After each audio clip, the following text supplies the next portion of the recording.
Hello, my name is Simon and welcome to the Retro News Roundup. To start this episode, the Barcode Battler add-on for the Game Boy was finally emulated last month. If you don't know what a Barcode Battler is, consider yourself lucky. It's basically a device that allows you to scan barcodes that then become random heroes and enemies that you can then battle, with a set of cards also being involved. And yes, you can scan barcodes of anything. Yes, even those. Called the GBE Plus, you can now play a virtual version of the accessory yourself. Enjoy? Next, 2 Kickstarters for books were launched last month. The first was for the Crash Annual 2018, which aims to create a new issue with the much-loved ZX Spectrum-focused magazine. It's already reached its funding goal, but you can snag your own copy when it's released in November this year for £15.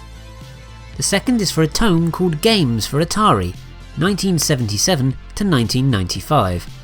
It's kind of obvious what it's about going from its title, with a digital copy setting you back €20 and a physical version setting you back a hefty €50. Finally for this section, astrophotographer Alex Pietrow was the first to take some proper snaps of the moon, with a Game Boy camera and his telescope. The results are out of this world. Okay, they're just alright, but you know, puns. Let's start this segment with the Switch, with the console's eShop receiving a trio of Arcade Archive Neo Geo titles last month: Metal Slug 2, Fatal Fury Special, and Samurai Showdown. It also received Namco Museum, which contains 11 titles including Pac-Man Vs and Splatterhouse. Even the Wii U got a little retro love last month, with a port of the PC Engine's Devil's Crush. The PS4 got a trio of Arcade Archive ports as well: Polestar, Fatal Fury Special, and King of the Monsters. Next up, there were a couple of retro releases on Steam last month. The first was Lode Runner Legacy, which includes a new adventure, but also remakes the 150 levels from the original in 3 dimensions. The second is C64 and Amiga Classics Remakes 6-pack, which, as you may have guessed from the title, offers up remakes of Karate, River Attack, Jump Boy, Drop Sector, Pit Start, and Seawolf 3. And to round off this part of the show, Full Throttle Remastered revved onto iOS devices.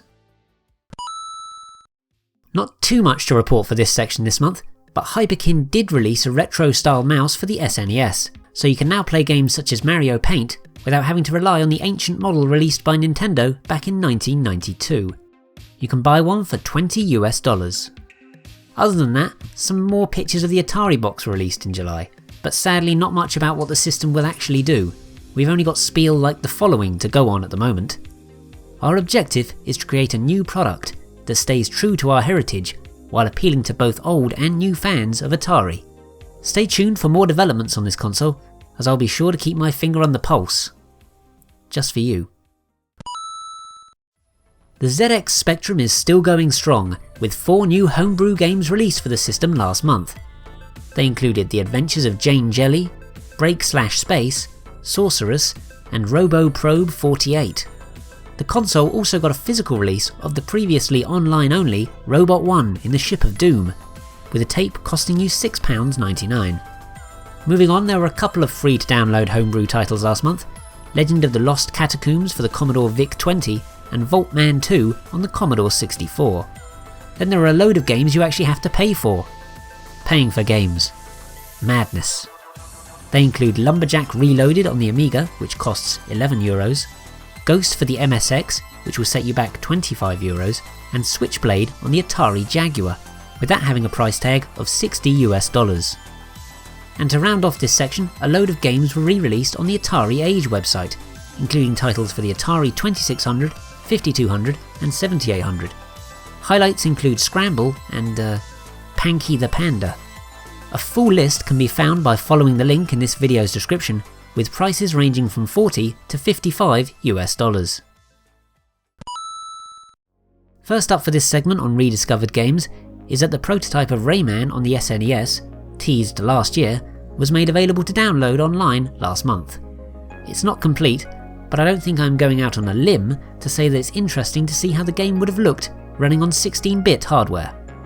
Second is that a playable build of the unreleased Super Strike trilogy for the Mega CD, which includes Desert Strike, Jungle Strike, and Urban Strike, was made available to download in ISO form last month, thanks to the people at the Assembler Games forums. And finally, you can also now download the abandoned Atari AE version of Whitewater Madness online. You know, if you want to. 9 games were translated into English last month, with 7 NES titles.